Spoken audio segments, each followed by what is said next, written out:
환절기에 평안하시기를 바랍니다. 지난 한 주간은 기온도 참 요동을 쳤고 미세먼지도 많아서 힘들게 보냈던 한 주였습니다. 이번 주에도 오늘부터 기온이 꽤 쌀쌀할 예정인데 이런 날씨가 3월 내내 계속될 것 같아서 걱정입니다. 건강관리에 각별히 유의하시면서 복된 3월 보내시기를 바랍니다. 이제 사순절 3주차입니다. 사순절을 어떻게 보내고 계십니까? 작년과는 달리 올해는 사순절 주제로 말씀을 나누지는 않고 있습니다.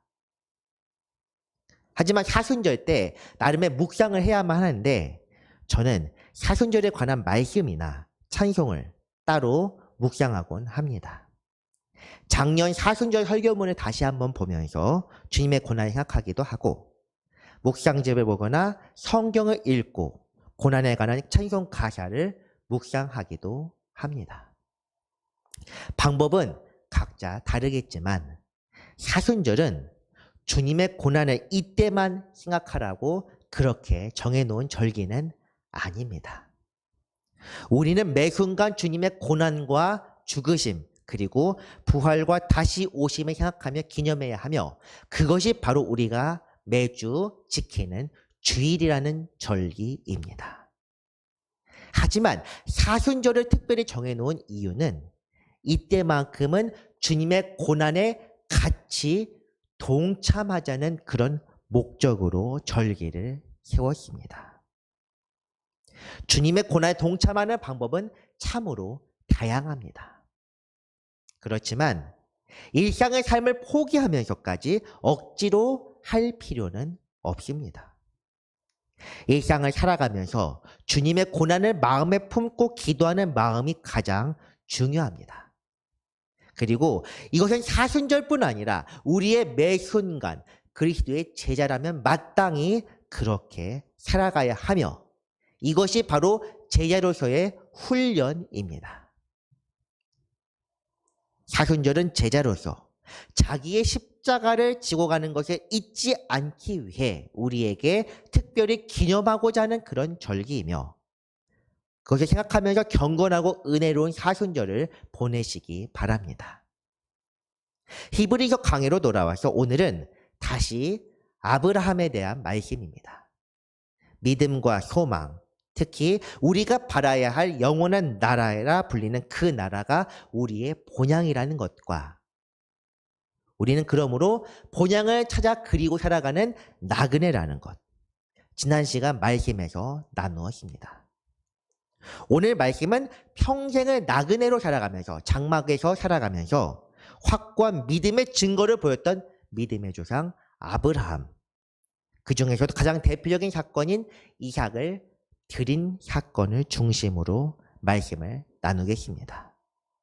사순절을 맞이하여 주님의 고난에 동참하기 위해 믿음을 점검하고 더욱 굳건해지는 성도 여러분들 되시기를 축복합니다. 족장시대, 율법시대 그리고 사실 꽤 최근까지도 자녀를 생산한다는 것은 그 가정의 복을 좌우하는 가장 중요한 지표와도 같았습니다. 당연히 성경에서도 이 자녀라는 것을 태의 열매라고 말하면서 시편에서 그 태의 열매를 상급으로 표현하고 있습니다. 아브라함 시대에도 그랄 땅 블레셋 왕 아비멜렉에 대하여 그를 징벌하는 방법을 태를 닫아 놓으셨다고 그렇게 묘사하고 있습니다. 그런 점에서 오랫동안 아이를 낳지 못한 아브라함이야말로 하나님의 사랑을 받지 못하고 저주받은 자라고 불리기에 적합한 그런 족장이라 할 수 있습니다. 어찌 보면 후사를 얻기 위해 하가를 취한 것, 그러니까 종을 측실로 취한 것이나 아니면 종들의 대표였던 그런 사람에게 대를 잇게 하려 했던 것도 다 아브라함이 족장이기 때문에 나타나는 그런 모습입니다. 그러니 100세 때 얻은 아기가 얼마나 귀하겠습니까? 정말 모든 것을 주고도 바꾸지 않을 만큼 그런 귀한 자녀가 바로 이삭입니다. 자신의 생명과도 바꾸라 해도 바꿀 수 있는 그런 아들.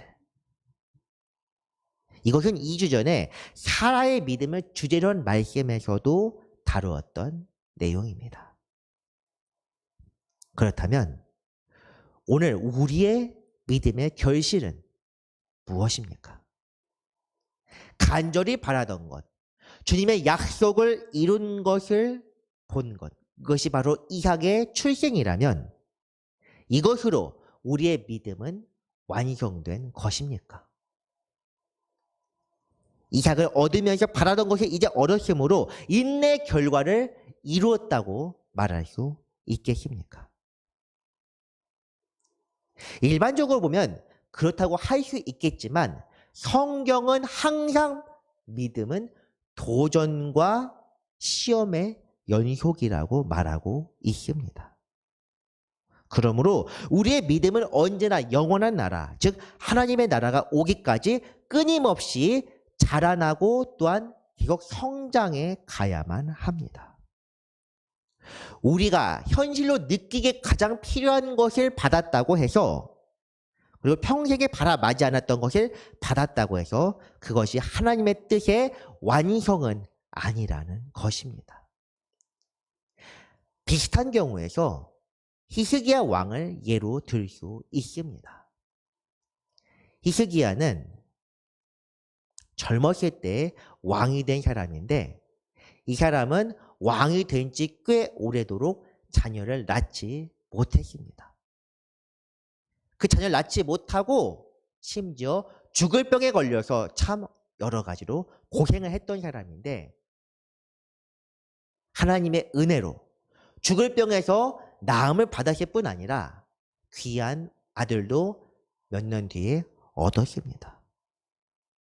그렇다면 그것으로 그의 믿음은 확고하게 성장하고 더욱 굳어졌습니까? 그렇지 않습니다. 성경에서는 히스기야가 그 이후에 큰 실책을 저질러서 이스라엘과 유다를 멸망으로 이끈 단초를 제공했다고 그렇게 기록하고 있습니다. 아브라함의 경우도 이삭을 얻었다고 해서 그 믿음의 성장을 이루었다는 것은 아님을 지금 말씀드리고 있습니다. 그래서인지는 몰라도 이삭이 자라서 10대가 되었을 때 하나님께서 아브라함에게 끔찍한 명령을 내리십니다. 이것이 바로 창세기에 구체적으로 묘사가 되어 있습니다. 여호와께서 이르시되 내 아들 내 사랑하는 독자 이삭을 데리고 모리아 땅으로 가서 내가 내게 일러준 한 산 거기서 그를 번제로 드리라. 사람을 산 제물로 드리는 것, 조금 어려운 표현에는 인신공양이라고 부릅니다. 고대 중동에는 인신공양의 풍습이 있었는데 주로 이방의 신들을 섬기는 제사에서 그러했습니다. 아브라함의 선조이기도 했던 셈, 그 후예인 셈족, 특히 암몬 지역에서 섬기는 몰렉이라는 신을 섬길 때가 가장 대표적인 예입니다. 몰렉 신앙은 어린아이를 불에 태워서 신에게 제물로 드리는 잔인한 방법을 요구했는데 이런 이방의 제사 방식을 바로 선하시고 자비로우신 이스라엘의 하나님이 아브라함에게 요구하셨다는 것입니다. 이런 계시나 이런 뜻을 알게 되었을 때 아브라함의 반응이 어떠했겠습니까? 그리고 이처럼 우리가 납득하기 어려운 응답을 받게 되었을 때 우리라면 어떻게 하겠습니까? 가장 예상해 볼 수 있는 그런 반응은 바로 무시하는 것입니다. 이것은 하나님의 뜻이 아닐 것이다. 어떻게 선하신 하나님이 우리에게 이런 말씀을 하실 수 있을까? 마귀야 물러거라. 이런 태도를 취하기 쉽습니다. 그리고 아니 이렇게 태도를 취하는 것이 당연합니다. 그런데 이 명령이 만약 반복적으로 혹은 의심할 수 없게 분명하게 나타난다면 의심해보게 될 것입니다. 의심하는 것은 바로 내 상태입니다. 요즘 많이 피곤한가 보다. 정신이 조금 이상해졌을까? 스트레스를 너무 많이 받은 걸까? 어쨌든 이것이 하나님의 메시지라고는 절대로 생각하지 않습니다. 나 자신을 의심하고 어쨌든 계시가 전달하신 그 주체나 혹은 받는 객체 어느 쪽에는 그 차이일 뿐이지 핵심은 의심합니다. 다시 말해 우리가 생각하는 하나님의 계시라는 것이 정상적이고 통념적이면서 내 상황을 반하지 않는 것이어야만 한다고 마음속으로 끊임없이 되뇌고 있습니다. 흔히 사람들이 이야기하는 것, 신앙생활도 마찬가지로 이런 관점에서 벗어나지 않습니다. 이런 정상 궤도에서 벗어난 사람들을 흔히 잘못된 사람 혹은 잘못된 영을 받았다고 부릅니다. 하지만 이것은 고정관념입니다. 오늘 본문을 읽게 되면 이처럼 의심을 불러오는 하나님의 뜻에 대해 중요한 표현으로 묘사하고 있습니다. 아브라함은 시험을 받을 때 믿음으로 이삭을 드렸으니 그는 약속들을 받은 자로 돼 그 외아들을 드렸느니라. 시험이라는 표현입니다.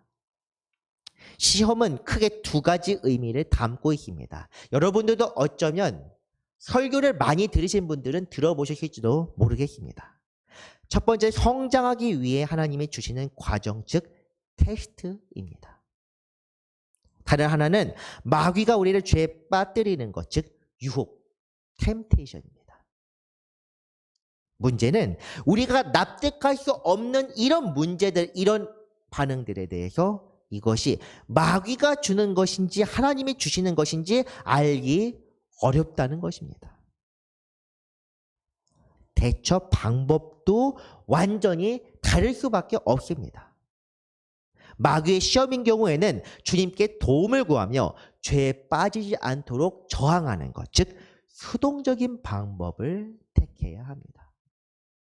하지만 이것이 하나님의 시험이라면 시험의 목적을 분명히 아는 것이 우선시 되어야 하므로 적극적으로 주님의 뜻을 구하며 이겨내야만 합니다. 아브라함의 경우는 어떻습니까? 아브라함의 경우는 분명 하나님께서 직접 명령하신 시험이지만 처음에 이것이 악한 영의 꾀임인지 하나님의 뜻인지 판단하기 상당히 어려웠을지도 모르겠습니다. 그만큼 이 하나님의 뜻이 상식 밖의 행동을 요구하시기 때문이었습니다. 노아의 경우에서도 마찬가지지만 이런 경우는 사실 받아들이기 상당히 어렵습니다. 사랑하는 성도 여러분, 히브리서 11장을 우리가 나누면서 저는 믿음의 두 가지 요소에 대해서 이렇게 말씀을 여러 번 드렸습니다. 하나는 세상에 베푸시는 하나님의 뜻과 계획, 다른 하나는 그 뜻을 받은 자들의 순종입니다. 첫 번째는 하나님의 영역이요, 후자는 사람의 영역입니다. 이런 경우는 하나님의 뜻과 계획을 찾기에 너무나도 어려운 상황이므로 주님께서는 직접 아브라함에게 계시로서 명령하셨습니다. 즉 하나님의 뜻이 납득은 안 가지만 분명하게 주어진 경우입니다. 왜 이런 것이 필요했겠습니까? 이것은 아브라함의 믿음을 시험하시기 위해서, 다른 한편으로는 이미 어느 정도의 경지에 오른 그의 믿음에 관해 더욱 굳건하게 하기 위한 극단 극단적인 케이스입니다. 오늘 말씀을 다시 한번 보겠습니다. 오늘 말씀을 다시 한번 보면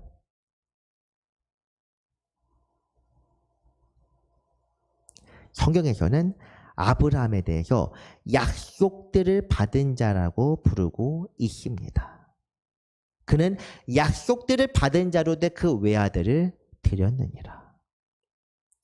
오늘 제목에서와 같이 이 약속은 하나님께서 아브라함의 이름을 고쳐주시면서 직접 맺으신 언약입니다. 사라를 통해서 자녀를 주겠다는 것, 그리고 그 아들을 통해 열방의 아버지가 되게 하리라는 그것, 그리고 그 자손 대대로 거할 땅을 주며 그 언약의 체결을 위한 의식으로서 아브라함의 자손들이 대대로 할례를 받아야 할 것까지, 이것이 바로 하나님께서 주신 약속들입니다. 이것이 실제적이고 분명한 약속이었습니다. 이 약속들을 반드시 이행하시겠다, 이것을 아브라함도 알고 있지만 이것에 대한 믿음이 확고한지 하나님이 시험하신 부분은 바로 그것입니다. 사랑하는 성도 여러분, 이 말씀을 통해서 우리는 무엇을 느끼십니까? 하나님의 뜻이 너무 극단적이다, 어차피 막으실 거면서 그렇게 생각하십니까? 혹은 아브라함 같은 사람이나 이런 시험을 겪는 것이 아닐까, 이렇게 생각하십니까? 전혀 그렇지 않습니다. 만약 하나님의 명령이 특정한 사람들에게 드는, 그리고 일반적인 사람들에게는 통념적인 것만 요구하신다면 믿는 자들, 특히 하나님 앞에서 순전하게 믿음을 지키는 자들이 받는 고난과 환난을 설명할 방법이 없습니다.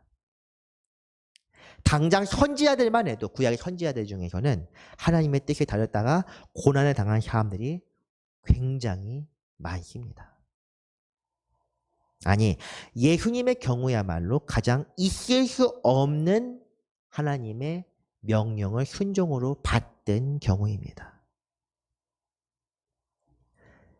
물론 하나님께서 이렇게 말씀하시지는 않았겠지만 이를테면 이런 명령 생각하면 간단하겠습니다. 아들아, 저기 낮은 곳 천한 곳에 내려가서 저 사람들 위해 죽어라. 예수님이 왜 그래야 합니까? 왜 아무 잘못도 없고 흠도 티도 없는 그런 완전하신 분께서 우리를 위해서 희생제물이 되어야만 하는 겁니까?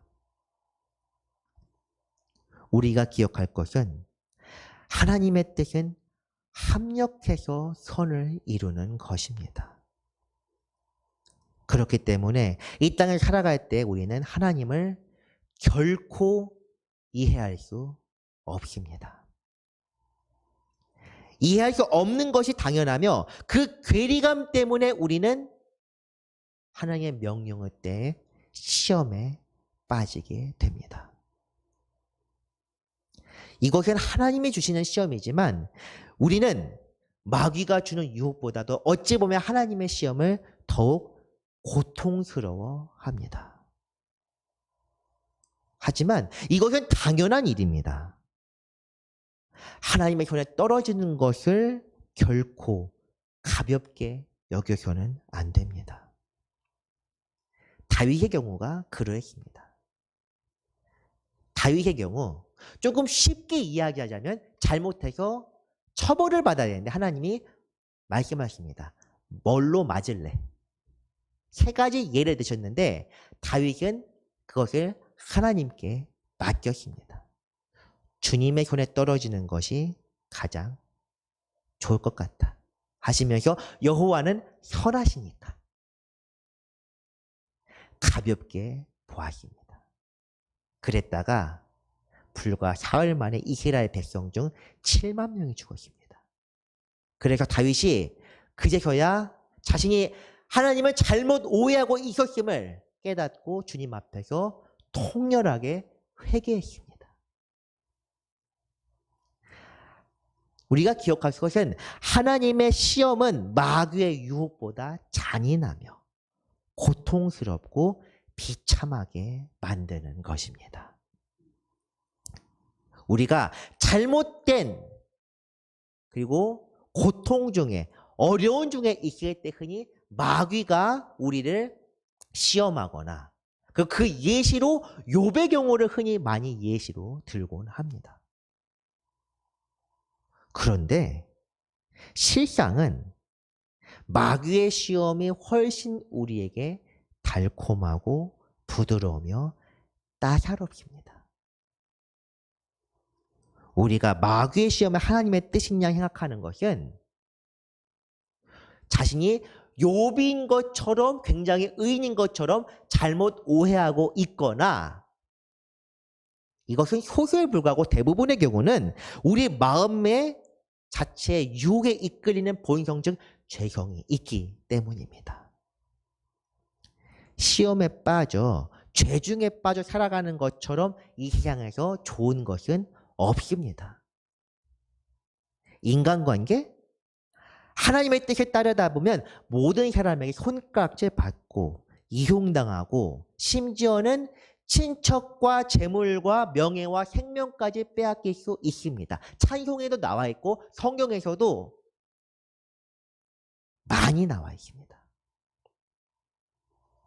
부모, 형제, 친구에게 멸시를 받고 싫어버림을 당합니다. 재산에 대해서 이미 잘 아시겠지만 적당하게 거짓말하고 적당하게 속이면서 편법을 이용하는 것이 훨씬 더 세상에서 잘 먹고 잘 사는 방법입니다. 굳이 11조 헌금까지 내면서 하나님을 섬길 이유가 전혀 없습니다. 우리가 분명히 기억해야 할 것은 하나님의 뜻에 따른다는 것을 성경에서는 십자가를 진다고 묘사하고 있습니다. 십자가는 우리의 삶을, 제자로서의 삶을 보여주는 비유입니다. 십자가가 무엇입니까? 반역죄입니다. 이 땅에서 공중의 권세 잡은 자에게 반역함으로써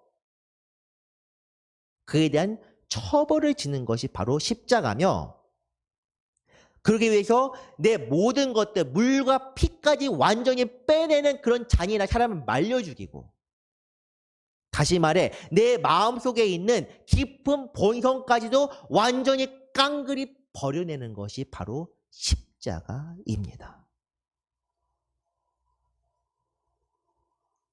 하나님의 교훈은 이 땅에서 의인이 복을 받는 흥부놀부 같은 권선징악이 아닙니다.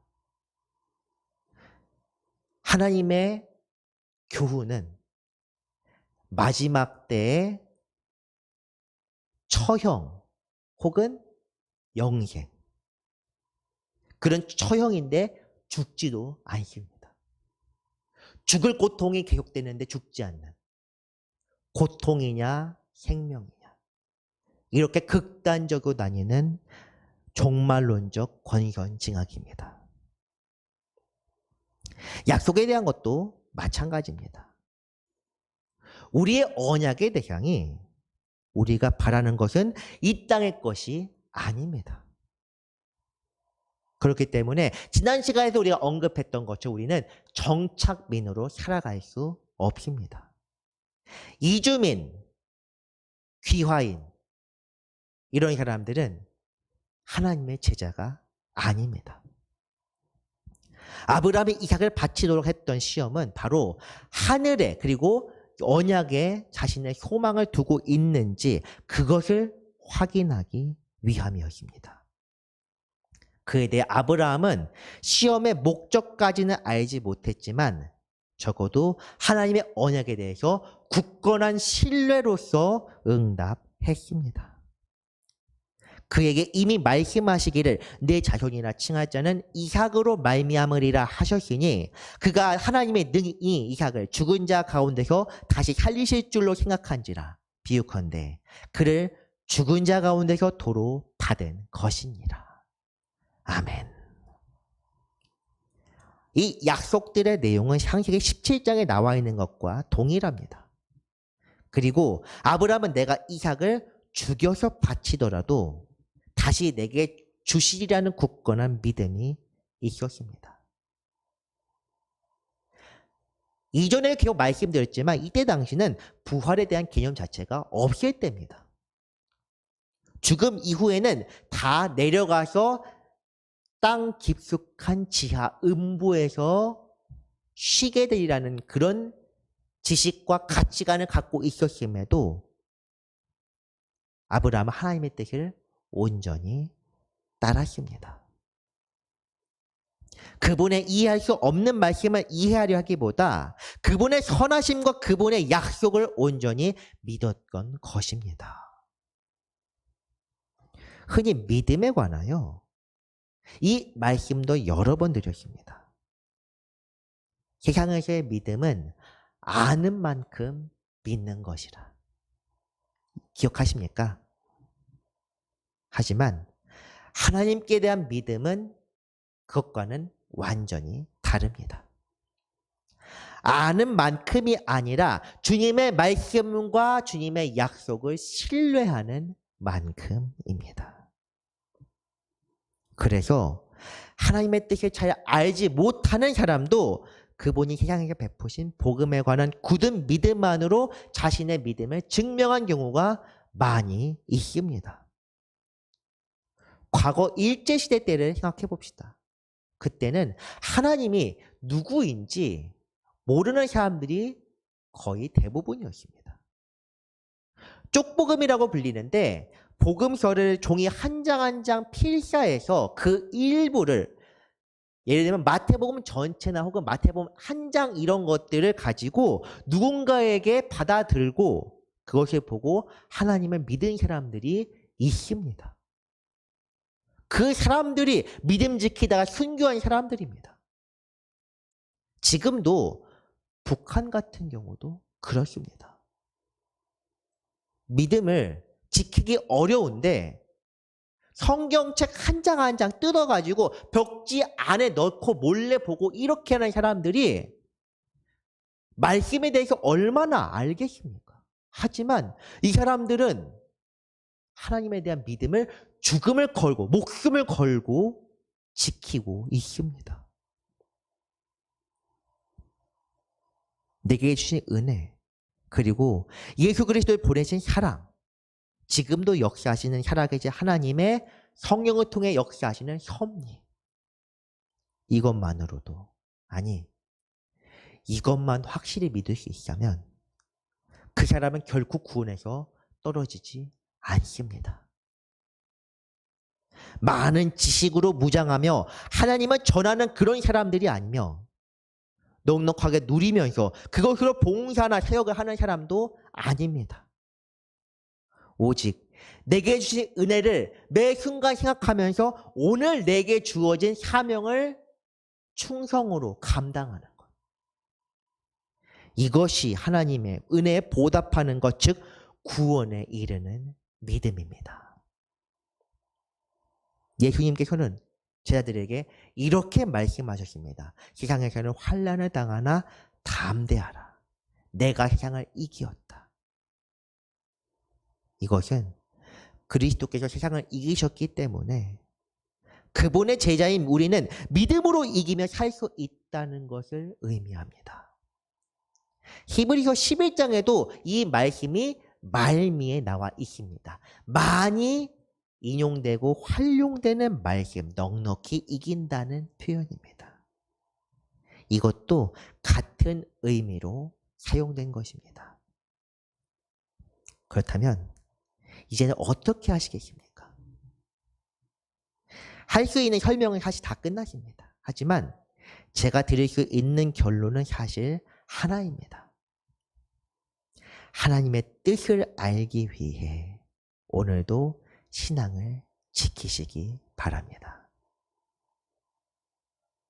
결국 본질은 정형화되고 유형화된 바리새인적 전통도 아니요, 세상에서 말하는 통념이나 지식도 아닙니다. 오직 하나님의 뜻을 찾는 것입니다. 세상에서 잘 사는 사람들이라고 무조건 악한 집단인 것이 아닙니다. 이것을 마귀하는 것은 공산주의입니다. 못 산다고 해서 저주를 받은 사람들도 아닙니다. 이것은 기복주의입니다. 믿음을 지키는 사람에게 혹 물질이나 재산이 주어진다면 이것은 하나님의 뜻대로 사용하도록 명령하시기 때문입니다. 믿음을 지키는 사람들이 환난을 당하거나 비참한 상황에 빠진다면, 물론 굉장히 조심스럽게 말씀드리지만 이것을 통해 하나님께서 이루고자 하시는 뜻, 대부분은 믿음의 성장을 위한 하나님의 뜻이 있기 때문입니다. 물론 그리스도를 본받아 이 땅에서 주님의 환난을 몸에 채우는 경우가 없다고는 하지 못하겠습니다.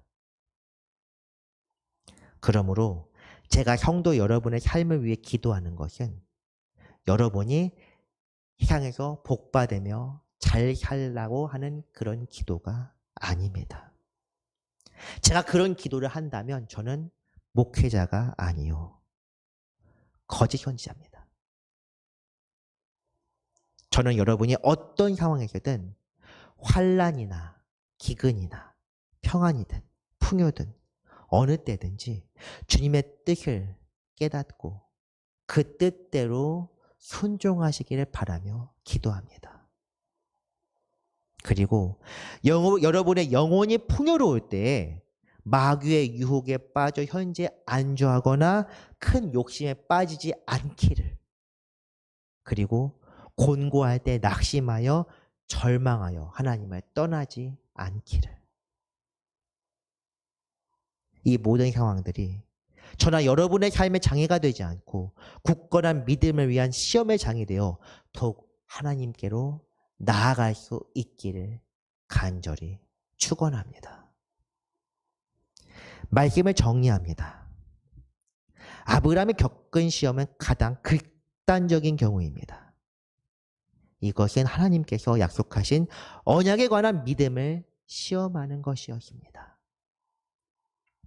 아브라함이 그 언약에 대한 굳건한 믿음으로 시험을 이겨냈을 때 그의 믿음은 더욱 자라서 하나님 앞에서 온전한 데까지 나아갈 수 있었습니다.